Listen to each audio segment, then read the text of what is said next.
Today is our golden wedding anniversary, celebrating 50 years of marriage between my husband and me. As we began to enjoy the dishes, our granddaughter Amy appeared distressed, on the verge of tears. "What's wrong with her?" Concerned, I was about to ask her what was wrong when she tugged at Nancy's sleeve, her voice trembling as she spoke. "Mommy, I need to go pee." Nancy, with a cold expression, retorted sharply at Amy. "What's the matter? Such a hassle. Just use a diaper." I couldn't fathom Nancy's words. How could she suggest Amy continue wearing a diaper when she clearly needed to use the bathroom? It was unfathomable that Nancy's thought process could be so dismissive. A soaked diaper would be uncomfortable and unpleasant for Amy. Unable to bear it, I was about to reproach Nancy. Before I could speak, a clear voice rang out. "Hey, Nancy. Using Amy for Instagrammable isn't cool." The unexpected voice silenced the room. It was my grandson, Michael. Nancy, visibly flustered by his words, remained speechless. My daughter Emma, seeming to realize something, pulled out her smartphone. "Michael, is this what they mean by Instagrammable?" On the screen of Emma's smartphone was a popular video sharing website. The Secrets of Parenting a 3-year-old Girl. Beside a cute illustration icon, a self-introduction was written. Amy is a 3-year-old girl. Could the creator of this video account be Nancy? "Emma, could you show me that video for a moment?" I took the smartphone from Emma and tapped on the video at the top of the account. What was displayed there? "My name is Sarah. I turned 67 this year. I've been married to my husband, Jason, for 50 years, always putting family first. We've led a modest life as he's always been there to protect us. While not extravagant, our days have been peaceful and happy. We have 2 children, John and Emma. It is said that children grow up in the blink of an eye, and it's true. Our once demanding little ones have grown into adults, married, and flown the nest. John graduated from college and married Nancy, his college sweetheart, right away. I was surprised by how young they were to marry, but if they're happy, that's all that matters. My daughter Emma found love at her workplace, and after 2 years of living together, she got married. Her partner is her direct superior named Nathan. He came to make the formal announcement of their marriage wearing a perfectly ironed suit, without a single crease, just as I had often heard from Nancy. He gave off the impression of being sincere and serious, and it was a relief for both me and my husband Jason. Both John's family and Emma's family bought homes close to the house where my husband and I live. As a result, they often come to visit us. It's heartwarming to have our grown children come to see us. We've also been blessed with grandchildren. My first grandchild, Michael, is Emma's firstborn son. 2 years after Michael was born, John and Nancy also welcomed a daughter named Amy. The grandchildren are thriving, with Michael now a lively 5-year-old. During a recent visit to our home, he eagerly showed us his shiny new school bag, excited to start elementary school next year. Amy, at the age of 3, has recently developed an interest in fashion. Despite her young age, she's a responsible child with many friends at preschool, and she attends the same childcare center near my home where John and Emma once went, a place filled with fond memories. While I felt a pang of loneliness when the children left our home, knowing they are just a short distance away, and I can see my grandchildren's faces anytime, fills me with happiness. My greatest joy is spending time with my children and grandchildren, who are as dear to me as my own eyes. However, there is one thing that concerns me. Nancy, John's wife, often brings Amy to our house for care. I'm always delighted to see Amy. My 3-year-old granddaughter is like a sponge, soaking up knowledge rapidly, and she impresses me with her growth every time we meet. However, the frequency of her visits is becoming concerning. After leaving Amy with us, Nancy, dressed in flashy outfits, goes out. Since John often works late, my husband Jason and I end up taking care of Amy most of the time. Gradually, Nancy started relying on me for Amy's childcare pickups, sometimes not arriving until late into the night. Grandma, where's Mommy? Isn't she here yet? Amy asks me with a sad expression, wondering when Nancy will come to pick her up. At just 3 years old, she must long for her mother's comfort. Each time my adorable granddaughter looks lonely, my heart aches. How could Nancy leave little Amy alone like this? What exactly is Nancy doing after entrusting Amy to me? Amy, don't worry. Mommy will be here soon. I reassure her, embracing her gently every time she looks sad. That's all I can do for now. It was a cloudless Sunday morning. As usual, Nancy arrived with Amy in tow. Good morning. I'm sorry, but could you please take care of Amy again today? Nancy, wearing a short skirt and carrying an expensive-looking bag, urged Amy. Come on, hurry up. Amy walked over to me and took my hand with her small one. Nancy didn't say a word to Amy, simply told me. Then, you tonight. And hurried away. As Nancy's figure grew smaller and eventually disappeared, Amy looked down, appearing lonely. Amy, look. It's such a beautiful day today. How about we go to the park together, Grandma and you? I suggested going to the park to lift Amy's spirits even just a little. Her face lit up instantly. The park. Let's go. Seeing my granddaughter's smile made me happy, and I gently stroked her head. The park, with its large elephant-shaped slide that Amy loves, is about a 20-minute walk from our house. As we walked hand in hand towards the park, we were approached by Mrs. Smith, a woman around my age who has been living in the neighborhood for a long time. Mrs. Smith said something to us that was simply unbelievable. Oh my! Is this little one Amy? Your granddaughter? You've truly got yourself a wonderful daughter-in-law. I couldn't understand those words. Nancy didn't seem like a good daughter-in-law to me. How could a mother who leaves Amy alone every day to go out be considered a good daughter-in-law? After a moment of shock, I asked. Mrs. Smith, what do you mean by that exactly? Nancy. She's probably looking after Amy alone because John comes home late. Right? She seems well educated and well off financially. So Amy's future looks secure. We wouldn't want to burden the child with financial worries. Right? Mrs. Smith said with a smile. Something's off. Nancy in my mind and the Nancy Mrs. Smith described don't match up. Trying not to show my agitation, I gave a vague response and headed to the park with Amy. That evening, around 8 o'clock, Nancy arrived. Amy, exhausted from playing in the park with me and sliding down her favorite elephant slide 5 times, had fallen asleep.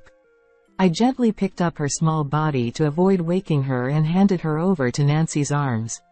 As I was about to ask Nancy what she was doing leaving Amy with me, she hurriedly said, Oh no. Amy might wake up. And quickly left. Even after Nancy and Amy had left, Mrs. Smith's words continued to haunt me. Nancy is a wealthy and well-educated mom. Nancy I knew constantly left Amy with me to go out, and she didn't seem wealthy despite graduating from the same university as John, which, to be frank, isn't prestigious, it's a small local private college. When I met John recently, he complained about working late every day and barely getting paid. There was no sign of financial comfort. He mentioned his salary was average, and Nancy doesn't work. She's a stay-at-home mom. I couldn't imagine John's family having such a high household income. Sarah, you look troubled. What's wrong? He must have noticed something off about me. Jason gazed at me with concern in his eyes. We've been married for 50 years, sharing everything and overcoming challenges together. There's no way I could hide anything from my husband. I told Jason what Mrs. Smith had said to me. Nancy leaves Amy with me every day and goes out, and even my husband knew that Amy was feeling lonely. Yet, I felt uneasy about Mrs. Smith's impression of Nancy as a wealthy and well-educated mom. Jason listened intently to my words. After I finished speaking, Jason remained silent for a while, seeming lost in thought. So that's what happened. He took out his smartphone, which he had recently learned to use with Emma's help, and began to make a call. I watched Jason making the phone call for a while. I couldn't quite make out the voice of his conversation partner, nor could I understand what they were discussing. But Jason always guides me in the right direction. Talking to him made my heart feel a little lighter. I closed my eyes, simply wishing for Amy's happiness as she grows up. A week passed, and I sat on the living room sofa, knitting, when the phone rang with a jarring tone. I hurriedly picked up the receiver. Hello, Mom? Dad and Mom, it's your 50th wedding anniversary this year, right? Emma and I were talking, and we want to throw you a party, but do you have any free days? On the other end of the line was our son, John. He suggested gathering our family and Emma's to celebrate our golden wedding anniversary. Oh, how lovely. Thank you. Jason's days off are Saturdays and Sundays, so either of those days works for us. I informed John of Jason's work schedule. I felt joy and excitement at the thought of our children and grandchildren celebrating our golden wedding anniversary, and I couldn't help but feel elated. On a Saturday night a week later, 3 families gathered after a long time at a luxurious and renowned upscale restaurant in Tokyo known for its high hospitality standards. John had made the reservation. Nancy exclaimed, Wow! This is amazing. It's so luxurious. Excitedly, Nancy started taking pictures as soon as they entered the restaurant. Amy, stand over there. A little more to the right. Yes, perfect. She directed Amy, snapping several photos next to an elegant folding screen. Taking photos in a high-end restaurant isn't considered appropriate behavior as it can disrupt the ambiance and disturb others with the sound of the shutter. It's proper etiquette to seek permission from the restaurant staff before taking any pictures. Although I was concerned, I silently watched Nancy's actions, reluctant to spoil the celebratory atmosphere of the occasion. Thank you for waiting. A staff member, dressed in a beautiful dress, brought the dishes. Delicately arranged, the dishes resembled works of art on the table. Well then, now that the dishes are served, once again. John began. Mom, Dad, congratulations on your 50th wedding anniversary. Here's to many more. Before John could finish speaking, Nancy interjected loudly. Wait a minute. No one has touched the food yet, so I have to take pictures. Nancy explained. So just hold on a sec. I was taken aback. Jason sitting next to me seemed equally exasperated. Emma, who was sitting across from her, couldn't contain herself any longer and spoke up. Nancy, hold on. This is a celebration for our parents. It's not the place to take pictures. It's just not proper. Nancy, visibly annoyed by Emma's comment, reluctantly put down her phone and turned away with a sulky expression.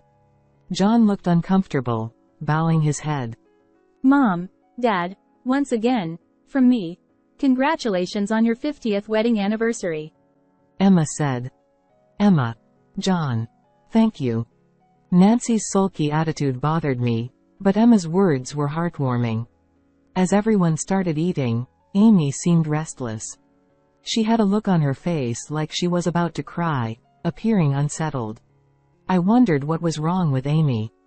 Just as I was about to ask her, she tugged on Nancy's sleeve and pleaded in a voice that sounded like she was about to cry. Mommy, I need to go pee. Nancy, approached by Amy's plea, put on an icy expression and snapped at Amy. What now? You're so annoying. Just use a diaper. I couldn't understand Nancy's words. I couldn't believe Nancy would say to just leave Amy in her wet diaper when she's complaining she needs to pee. Wet diapers get heavy and uncomfortable, and Amy would be uncomfortable too. I couldn't stand it and was about to confront Nancy when a clear voice spoke up before me. Hey, Nancy. Amy is a person, not a toy. The unexpected voice caused silence to fall over the room. It was Emma's son, Michael. With a stern expression, Michael continued. You can't use Amy for Instagrammable moments. Nancy, upon hearing Michael's words, appeared visibly flustered and couldn't say anything in response. Nancy's treatment of Amy is appalling. It's far from acceptable for a mother. As Emma seemed to notice something, she pulled out her smartphone. Michael, when you say Instagrammable, are you referring to this? On the screen of Emma's smartphone was a popular video site. Secrets of how to deal with a 3-year-old girl and kids. Next to a cute illustration icon, there was a self-introduction written. Amy is a 3-year-old girl. Could the poster of this video account possibly be Nancy? Yeah. This is Nancy's, right? When we went to Emily's house the other day, Emily's mom showed it to us. I recalled hearing about Emily's mom from Emma before. Emma and Emily's mom are the same age, and because Michael and Emily get along well, they are close. Emma, can I see that video for a moment? Taking the smartphone from Emma, I tapped on the top video on the account. The title was, How to Get a 3-Year-Old Who Hates the Toilet to Go. Another busy day for a solo parenting mom. Despite constantly leaving Amy with me, I couldn't help but wonder what being a solo parenting mom meant as I watched the video. In the video, Amy crying and Nancy scolding her harshly were shown. Having interacted with Amy daily and knowing her well, I was certain. Though her face wasn't clearly visible, it was indeed Amy. I recognized her mother's flashy clothes, the same outfit Nancy wore when she came to pick up Amy the other day. Nancy's manner of speaking in the video was too extreme. Just do as you're told. Go to the toilet. Grabbing Amy's sobbing arm and raising her voice, Nancy seemed to be gripping her forcefully. Amy's thin arms in the video appeared congested. A cold sweat ran down my back. This was far too cruel. With trembling hands, I tapped on a video titled, Dealing with a 3-Year-Old in Their Terrible Twos, How to Fix Picky Eating Habits. The video began playing, showing Nancy forcefully pushing carrots into Amy's mouth as she complained they were too hard to eat. Another video titled, Sometimes Mom Needs a Break, How to Put Your Child to Bed Alone, depicted Nancy locking a tearful Amy in her bedroom and indulging in a solitary drink. As I watched the content of the videos, it became clear to me that this was not discipline but something far more disturbing, and I felt the blood drain from my face. Nancy, what on earth is this? Suppressing my rising anger, I turned to Nancy and quietly asked. This isn't me. It's someone else entirely. Nancy protested rapidly, her eyes darting back and forth. It was clear that something was very wrong. That's Nancy's videos. The person in the videos is her. Jason stated firmly. I asked Sarah about it the other day. Mrs. Smith from the neighborhood mentioned Nancy as a wealthy, education-focused mom who watches Amy alone while John is away. When I heard that, I became very skeptical. So, I decided to investigate. In the silence that followed, Jason's voice echoed. Nancy's eyes widened as she froze. Her body trembled slightly. I called Mrs. Smith and asked about Nancy. Apparently, Nancy herself asked Mrs. Smith to follow this account because she's the one posting it. I recalled the conversation with Jason when I consulted him about what Mrs. Smith, our neighbor, had said. At that time, the person Jason was speaking to on the phone was indeed Mrs. Smith. Emma, who had been listening to Jason's words, stood up with a startled expression. I've heard about that too. Nancy has been asking her mommy friends at the nursery to follow her video account. She wants support because she wants to become a famous video creator, right? Remembering Michael's words, which he said he learned from Emily's mom, I held my breath. Michael, Emily, and Amy all attend the same nursery. It's only natural that Emily's mom would hear about Nancy's video account talk. With Emma's follow-up, Nancy's face turned crimson as she shouted. That's not true. I didn't ask for anything like that. I just said I'd tell them if they wanted to follow. She said she'd tell them if they wanted to follow. Nancy's words echoed in my mind. I was convinced. So, that video account must indeed belong to Nancy. Nancy, earlier you said it wasn't yours, but this is yours, isn't it? I pointed to Nancy scolding Amy on the screen. Nancy finally seemed to realize the grave mistake she had made, and her face quickly paled. Seeing her reaction, Michael muttered, Telling her to go to the bathroom. Insisting on diapers today. If decisions are made based on Nancy's mood, Amy will have a hard time. Feeling hit at the core by Michael's words, Nancy slumped in defeat. Seeing this, John hurriedly stood up from his chair and knelt on the floor. His eyes firmly met ours. I didn't realize anything until Michael pointed it out. I've been working overtime just to increase income, not paying attention to what's happening at home. John confessed, tears welling up in his eyes and his voice trembling. Not knowing that Nancy was always leaving Amy with Mom, causing trouble for both Dad and Mom and ruining festive occasions. I'm truly sorry for Amy. John bowed deeply, tears falling onto his knees. John promised us that he would talk with Nancy alone when he got back. I watched silently until John, with Nancy and Amy, disappeared from view, wishing for John and Amy's future happiness. A few days later, as I was preparing dinner in the kitchen, the doorbell rang. Opening the door, I found John standing there. Mom, sorry for dropping by unexpectedly. Can I come in? John said with a serious expression. Sensing the gravity in John's demeanor, I thought there must be something important. Of course, this is your home too. Come on in, I said, ushering John into the dining area where Jason was sitting.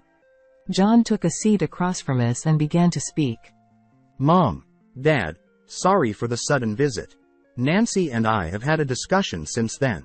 I've decided to divorce Nancy. I came today to explain everything clearly. John's voice was firm, showing his determination. Nancy has been excessively scolding Amy on a daily basis. I confirmed it with Amy as well. Plus, she had accumulated a significant amount of debt from consumer loans. John continued. His words triggered a memory in me. On the day when Nancy's video account was discovered, Jason and I checked Nancy's videos together. Her posts mainly consisted of videos labeled as training for Amy and introductions to luxury brand bags and clothing. Mrs. Smith from the neighborhood had mistaken Nancy for being wealthy after watching her videos showcasing luxury bags. She hadn't watched the videos scolding Amy, she had only glanced at the titles, assuming she was providing thorough education, leading to a misunderstanding. The numerous luxury brand items Nancy showcases easily surpass $10,000 each. At that moment, I couldn't help but wonder where she was getting the money to afford such expensive purchases. Could that debt be for buying the brand items Nancy showcased in her videos? John nodded in response to my remark. Nancy had been borrowing money to purchase brand items and showcase them on her video account. The debt kept mounting, and she was resorting to borrowing more money to repay it. Since Nancy had disposed of the reminders arriving at home before John could see them, he remained unaware. By featuring high-end brand items and sharing parenting experiences on video sites, she gained numerous views and attention. Nancy started feeling superior, equating views and attention to being better than others, and becoming obsessed with what's Instagrammable. Nancy refused to confront the mounting debt she was accumulating. It seemed she resorted to drinking and avoiding reality while I entrusted Amy to her care. After finishing his explanation, John bowed his head towards us. Mom, Dad, from now on, I'll prioritize Amy over everything else in my life. I'm truly sorry for causing trouble. John. He then left, saying he would discuss the divorce proceedings and gain custody of Amy with Nancy again. A few days later, John called. Mom, it's settled that Amy will continue living with me. It seemed John and Nancy had been at odds over Amy's custody and had been negotiating. Today, it was resolved that John would be granted custody. Nancy insisted on having custody of Amy, but Amy expressed her desire to be with John. When pointed out the excessive scolding towards their daughter and Amy's wishes were considered, Nancy couldn't argue back and agreed to let John have custody. Even through the phone, John's voice sounded genuinely happy. After divorcing John, Nancy's reputation quickly deteriorated, and she fled town. A year passed. John sold his house and now lives with Amy and us. Meanwhile, Nancy is said to be living alone in a rundown apartment in a distant city. She's reportedly struggling to pay child support and repay debts, working tirelessly every day. It was a cloudless, sunny Sunday afternoon. Emma and Michael were visiting today. As I sat knitting on the living room sofa, I heard joyful laughter coming from the backyard. I got up and joined Jason on the veranda. "Jason, I heard laughter and had to come see what's going on," I said. Amy was happily playing ball with Michael, who had come to visit. Meanwhile, John and Emma watched them with gentle eyes. "Jason, I'm so glad. Seeing those kids so happy fills my heart with joy," I said, deeply moved. Jason nodded solemnly and held my hand. I returned the gesture, looking out at the children and grandchildren in the yard. I wished Nancy would appreciate Amy's happiness instead of just focusing on her video account's followers and views. Amy's radiant smile lit up under the sun, sparkling brightly. From now on, I'll protect that smile. That's what I truly believed in my heart.